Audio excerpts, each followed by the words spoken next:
వాళ్ళు ఉన్నత స్థాయిలో ఉండి అంతా దుర్మార్గానికి ప్రవర్తిస్తారా? ఒక మహిళని బాంబే నుంచి తీసుకొచ్చి వేధిస్తారా, కొడతారా, తిడతారా, నిర్బంధిస్తారా, అక్రమం నిర్బంధిస్తారా? అన్ని రోజులు నిర్బంధిస్తే ఆ అమ్మాయి ఎంత మానసికంగా బాధపడి ఉంటుంది? ఏం తప్పు చేసింది, ఈ రాష్ట్రంలో ఏం తప్పు చేసిందని ఆ అమ్మాయి మీద మీరు చర్య తీసుకున్నారు? వేరే రాష్ట్రంలో ఏం కేసు ఉంది ఆ అమ్మాయి మీద? ఈ దేశంలో ఎక్కడా కేసు లేదని కూడా ఈరోజు నాకు వార్త వచ్చింది. నాకు మీరు ఆ అమ్మాయి ఐడి కార్డు తీసుకొని కొట్టండి, ఎక్కడ ఏ రాష్ట్రంలో కేసు ఉందేమో. కొన్ని మీడియా సంస్థలు అంటే వైసీపీ అనుకూల మీడియా సంస్థలు ఆ అమ్మాయి మీద పలు రాష్ట్రాల్లో కేసులు ఉన్నాయని చెప్పి దుష్ప్రచారం చేస్తున్నాం, దుర్మార్గం చేస్తున్నాం. అట్లా చేయొచ్చా? అంత నిజంగా ఒక మహిళ మీద అలా చేయొచ్చా? ఎక్కడా లేదని ఈరోజు ఆ అమ్మాయి స్టేట్మెంట్ ఇస్తూ ఉంది. ఎక్కడుందో చూపించండి, మీరు చూపించండి, మీ పత్రికలో ప్రకటించండి ఏ కేసు ఎక్కడ ఏ రాష్ట్రంలో ఉందో.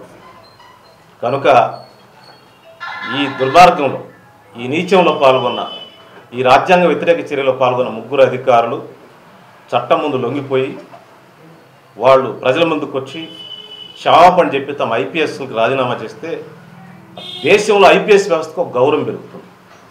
లేదా వాళ్ళు నైతికంగా పతనానికి, నైతిక విలువల పతనానికి వాళ్ళు మార్గదర్శకులుగా ఉంటారు. కనుక నేను ప్రభుత్వ చర్యని స్వాగతిస్తున్నాను. చంద్రబాబు గారికి, వాళ్ళ ప్రభుత్వానికి కంగ్రాచులేషన్ చెప్తా ఉన్నాం, శుభాకాంక్షలు చెప్తా ఉన్నాం. ఇట్లా మహిళల పట్ల, దళితుల పట్ల దుర్మార్గం ప్రవర్తించే అధికారులు కానీ రాజకీయ నాయకులపై చర్యలు తీసుకోవాలని చెప్పి నేను మంచి సెట్ చేశాను. మొన్న ఒక మహిళ పట్ల ఒక ఎమ్మెల్యే గారు చేస్తే చర్య తీసుకున్నారు. ఏ ఐపీఎస్ అధికారులు అయితే వదిలిపెట్టాను, ఎమ్మెల్యే, సొంత ఎమ్మెల్యే మీద చర్య తీసుకున్నారు కదా చంద్రబాబు నాయుడు గారు.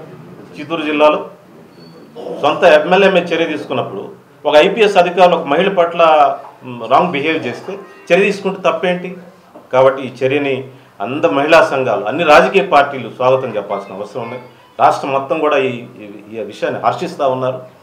వైసీపీ పార్టీ ఇప్పటికైనా వాళ్ళ మీడియాలో మహిళల పట్ల ఆ విధంగా దుర్మార్గంగా రాయటం మానుకోవాలి, తప్పుడు వార్తలు ప్రకటించడం మానుకోవాలని చెప్పి నేను విజ్ఞప్తి చేస్తాను.